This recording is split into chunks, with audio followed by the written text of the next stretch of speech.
Bonjour à tous, donc aujourd'hui je vais vous faire une vidéo, je vais vous donner des conseils pour bien réviser vos examens, donc ça peut être le bac, le brevet, les partiels. En fait c'est surtout, c'est pour vous, tout simplement vous donner des pistes sur comment réviser les examens. Moi j'ai passé le bac au mois de juin, enfin après il y a les oraux qui commencent en mai, mais, mais c'est vrai que je pense que j'ai commencé à mettre intensément dans mes révisions à partir de mars, donc évidemment je ferai moins de vidéos parce que je serai à fond dans mes révisions. Moi, l'univers scolaire c'est quelque chose qui me plaît, j'aime énormément mon lycée, c'est un grand plaisir pour moi d'y aller. J'ai des enseignants géniaux, mes cours sont... Enfin vraiment c'est quelque chose que j'aime énormément l'univers scolaire, et donc du coup je me suis dit que j'allais vous faire une vidéo où je vais vous donner des conseils pour réussir vos examens. Donc mon premier conseil, c'est d'avoir confiance en vous. C'est de vous dire mes examens, je vais les réussir. Enfin, pas prendre pour argent comptant le fait que vous allez réussir, mais de vous de croire en vous, de vous dire que vous avez vos chances, de croire en vous, mettre les chances de votre côté, relativisez et faites-vous confiance. Et même si jamais, évidemment, il y en a qui ont plus de difficultés que d'autres, mais dites-vous que même en difficulté, vous pouvez réussir. Personne n'est voué à l'échec. Après, bien évidemment, je ne connais pas votre situation scolaire, donc peut-être qu'il y en a qui ont plus de chances de réussir que d'autres, mais ne vous dites pas que c'est perdu d'avance, donnez-vous les moyens et vous verrez. Évidemment, il y en a qui ont 12, il y en a qui ont 17, mais vous avez tous les moyens de réussir. Ensuite, mon deuxième conseil, c'est d'écouter les conseils des profs.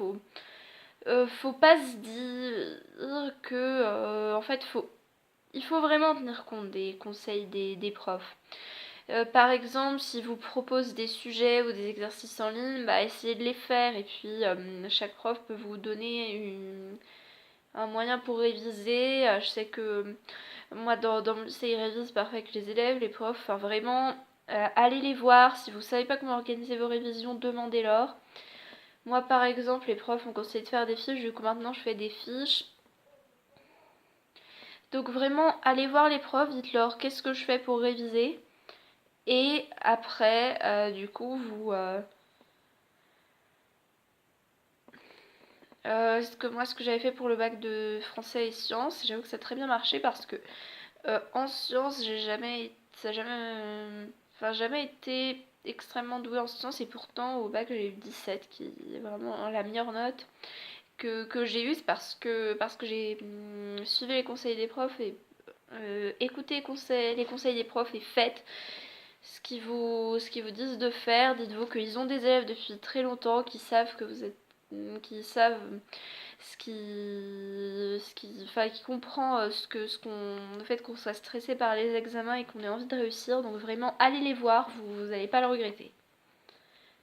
Ensuite, mon troisième conseil, c'est de regarder les vidéos des bons profs. Donc c'est une chaîne qui s'appelle simplement Les Bons Profs.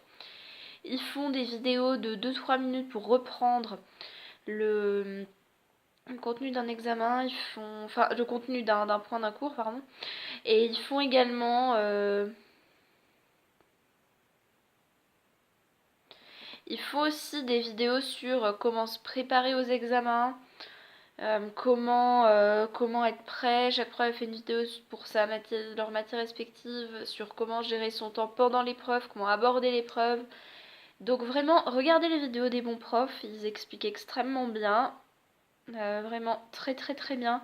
Je pense que vous allez forcément comprendre, puis écoutez leurs conseils de préparation, de révision, vous verrez, c'est vraiment des excellents conseils. Donc vraiment, abonnez-vous à leur chaîne, regardez ce qu'ils font.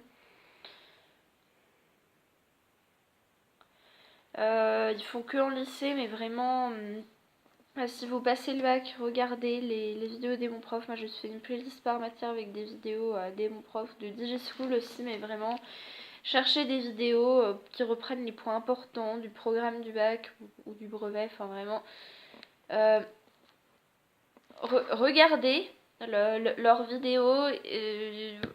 Vous n'êtes même pas obligé de prendre des notes quand vous les regardez, parce que franchement, ce qu'ils font, c'est très synthétique. C'est très très synthétique, c'est très bien fait.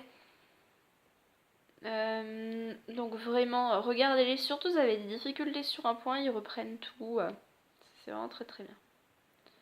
Donc mon quatrième conseil, c'est de s'entraîner.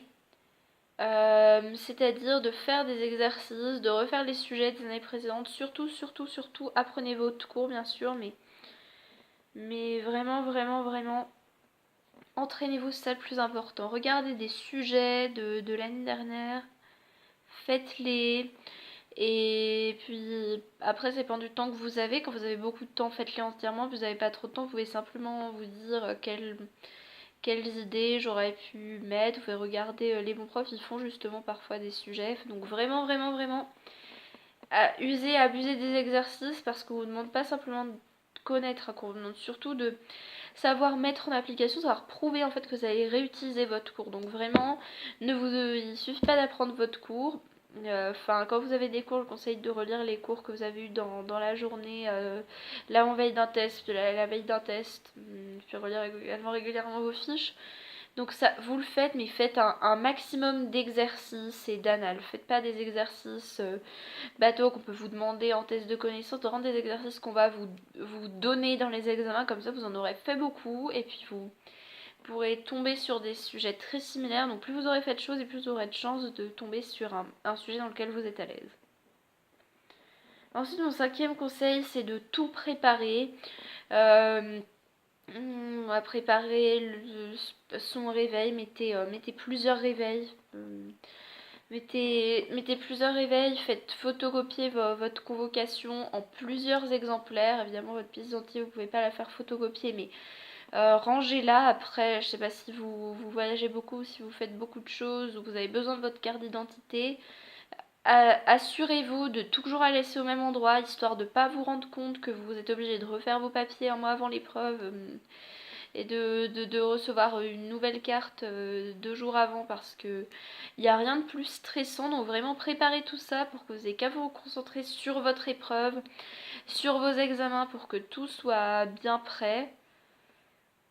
Vraiment rangez vos documents, et comme ça vous pourrez passer votre épreuve sereinement. Donc faites ça dès que vous recevez votre convocation. Mettez-la dans un endroit sûr, faites-la photocopier par un enseignant avec qui vous vous sentez à l'aise, par vos parents, par vos amis, par vraiment beaucoup beaucoup de gens. Comme ça, si jamais vous égarez un exemplaire, vous serez sûr d'en avoir un autre.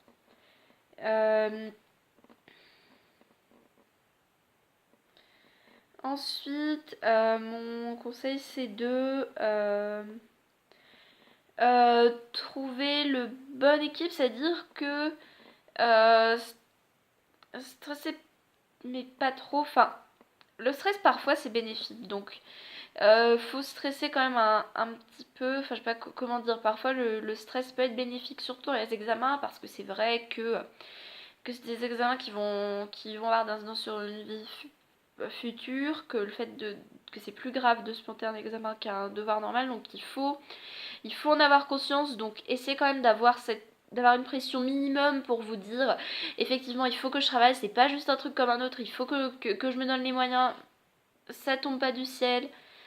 On n'a rien sans rien. Soyez conscient quand même que si vous travaillez pas, vous n'allez pas réussir. Mais néanmoins, ne commencez pas à imaginer le pire, à vous stresser à fond, à fond, à fond.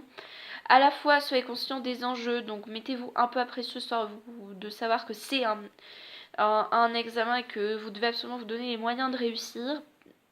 Parce qu'autant on a le droit de faire un test un jour sans, de pas forcément l'humeur de ça le jour d'un examen. Quoi qu'il arrive, donnez le meilleur de vous-même, mais ne stressez pas trop, histoire de ne pas être trop stressé pour rester concentré. Donc, c'est faites de votre mieux, tout simplement. Faites de votre mieux parce que on peut tomber sur un sujet qui nous plaît moins qu'un autre, mais quand vous voyez le sujet, si vous vous dites, je sais pas, vous mettez à paniquer, vous dites mais ce sujet-là, il n'est pas fait pour moi. Donc généralement, je crois que pour certaines matières, on peut choisir entre plusieurs sujets, en philo, en histoire géo, en anglais, puis en espagnol, enfin en LV2. Il y a des questions où vous pouvez choisir, donc si vous pouvez choisir une question et que vous voyez qu'il y a un sujet où vous n'êtes pas à l'aise, faites ce sujet-là. Après, en tout ce qui est maths, physique, SVT, enfin quand vous avez une série d'exercices ou également une partie de ou littérature, SES, enfin les épreuves où il y a où vous avez pas enfin après moi je fais pas de SES donc je sais pas comment ça se présente. Mais si vous avez des exercices qui sont obligatoires, par exemple en maths, vous pouvez pas dire je ne vais pas faire cet exercice-là, bah dites-vous que c'est forcément des choses que vous avez vues en cours, que peut-être que c'est difficile, mais que ce sont des choses que vous avez vues en cours, donc si on vous les donne, c'est que c'est à votre niveau.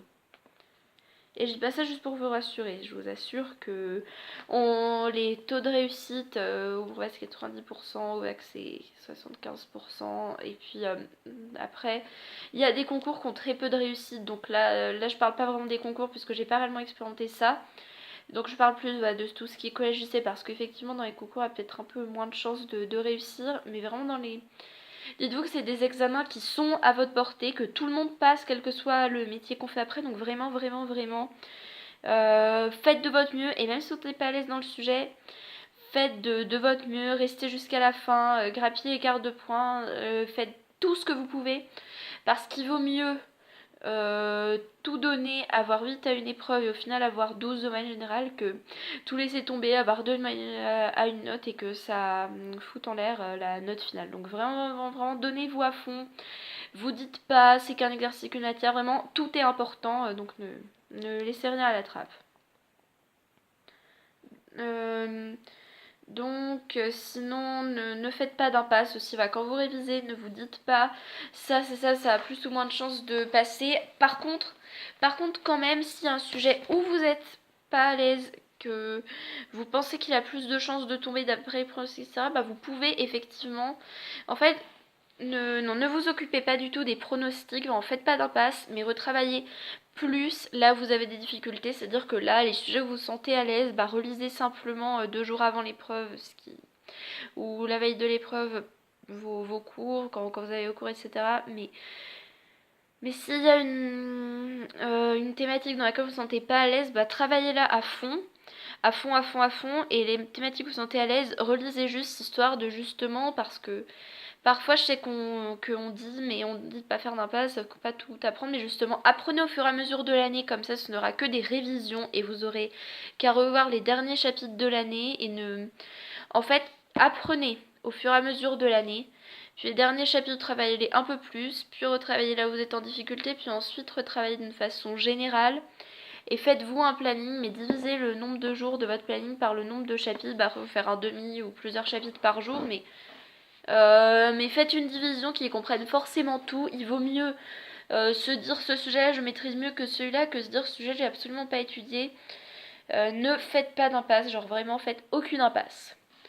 Bon voilà, je vous ai donné les conseils que je pouvais, j'espère que ce sont des bons conseils, enfin que ces conseils vous serviront, que vous réussirez, que vous allez donner le meilleur de vous-même, sachez que vous en avez les moyens. Évidemment, je connais pas tous les gens qui vont voir cette vidéo, mais dites-vous que vous en avez les moyens, et surtout, donnez le meilleur de vous-même, accrochez-vous, vous allez y arriver.